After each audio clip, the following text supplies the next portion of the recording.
begin my speech with a giant no. It hurt my feelings. Alright. Now I'll begin. We hear of the wealth of nations, of the powers of production, of the demand and supply of markets, and we forget that these words mean no more, if they mean anything, than the happiness and the labor and the necessities of men. Francis Wright. In a time where life is tough, where mothers can't afford food for their children, where young, great minds don't have enough to get the education they deserve, where living in poverty is some sort of social norm, our country instead wants to have a conversation on whether billions of dollars will be invested in fixing bridges and roads. My name is Lloyd Crawford, and my partner, Mr. Borgman, and I do not fight for trivial things like money and the sake of winning, but we fight for the true needs of this great country's people. This time calls for the right priorities, the needs of the people who make up this country we are so proud about. The right priorities are making sure that people have enough to eat and drink that they can afford, making sure there are enough jobs to supply the people with a way to help themselves, making sure our country's people are protected, and making sure we as a nation can continue to survive amongst the tides of worldly endeavors. We do not, and I repeat, do not spend money and decades of hard work for some roads and bridges. That is the furthest form of what our country needs right now, and it's ridiculous to even think about bringing it up in this time of need for our country. The affirmative's plan is undesirable because of its lack of importance to our people's daily struggle to survive. According to the American Society of Civil Engineers, the amount of money needed to fix and sustain our nation's infrastructure exceeds $2 trillion. Finding the money will require the federal government to play an active role. This is an insane amount of money that can be used for more purposeful things, like fixing the healthcare system that's costing many more people their lives on a consistent basis, or putting that money towards the advancement of education and the furthering of permanent career choices. Now, the affirmative may argue that their infrastructure creates jobs for citizens, but at what cost?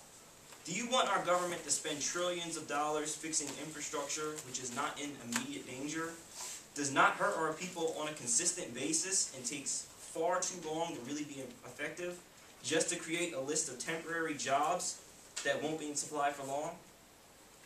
There's an old popular saying that is relevant to this creation of jobs that the affirmative brings up. If you give a man a fish, you feed him for a day. But if you teach a man to fish, you feed him for a lifetime.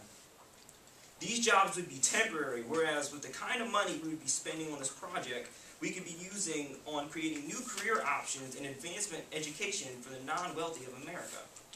Albeit, infrastructure is a domestic issue, but America does not need new infrastructure right now. It needs a positive new direction for the people. We won't be able to fix what's broken in America just by making it look nicer, but to inspire our people into becoming the best that they can be. That's what the people want out of their government. The people want their government to be a supportive friend, always there when they need it, not a strict father who forces trillions of dollars of spending down their throats when we're already in a deficit.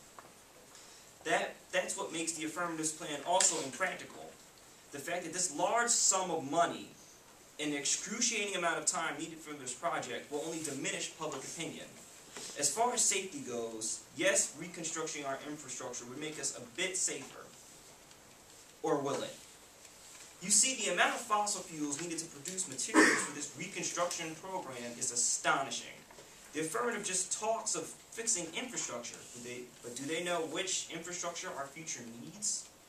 We currently use oil infrastructure in our country, and as I'm about to quote from an article from Davis Sarnell, expanding oil is far more dangerous than it appears. One of the main reasons that we need the whole construction of oil infrastructure is the detrimental effect burning fossil fuel has on our atmosphere and environment. Massive amounts of energy are needed to power and produce the equipment that is used to extract the oil, as well as the energy-intensive process of refining the oil into whichever product or form the oil needs to be in. Finally, the consumption of the finished product creates CO2 when the gasoline or plastic product is burned or broken down. All of these emissions add up very quickly, and the inefficiency of a fossil fuel-based system becomes very apparent. That's why expanding oil infrastructure, which they didn't define which infrastructure they want to define, what infrastructure they want to become, so I'm assuming they want to continue on with our oil infrastructure, is very dangerous for our people and our environment. And as you can see, an infrastructure reform would create an impractical, undesirable mess. And in fact, what's better for our country is the rallying of Americans, which is also what created our growth after the Great Depression. And the trillions of dollars it takes to fix the problem, the amount of time that is burned performing the task, all the way to the harm to our environment, our people's health, and the extra money needed to buy materials and buy oil, is proof that fixing our infrastructure is not in our best interest as a nation right now.